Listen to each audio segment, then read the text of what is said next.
Hello guys! Welcome po dito sa Harvard University dito sa Cambridge, Massachusetts. Habang tayo ay naglalakad at ini-enjoy ang ganda ng campus na ito, gusto kong ibahagi sa inyo ang ilan sa mga kilalang alumni na nagmula sa institusyong ito na talagang may malaking naging ambag sa mundo.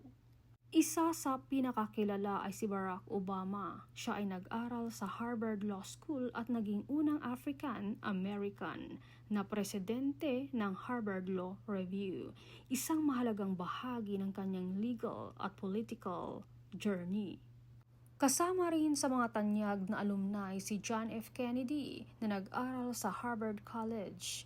Siya ay naging simbolo ng leadership at public service sa Amerika at sa buong mundo.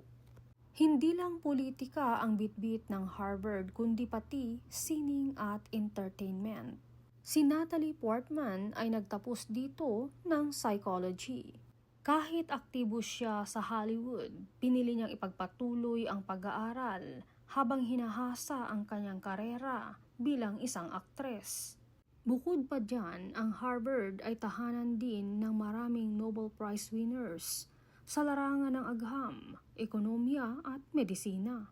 Marami ring mga kilalang leader sa business world at mga CEO ng malalaking kumpanya na nag-aral dito.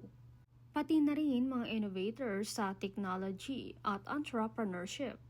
Halimbawa, may mga personalidad sa tech industry tulad ng mga naging bahagi ng Silicon Valley Revolution na nagmula o dumaan dito sa Harvard, na nagbigay daan sa pag-usbong ng modernong digital age.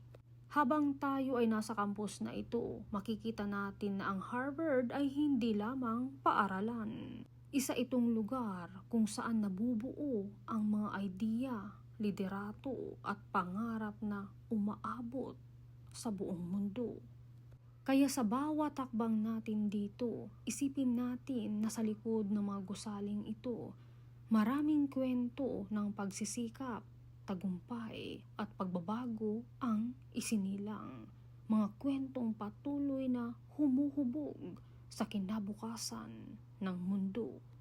Sana po may nakuha kayong aral mula sa kwento ng kasaysayan ng Harvard.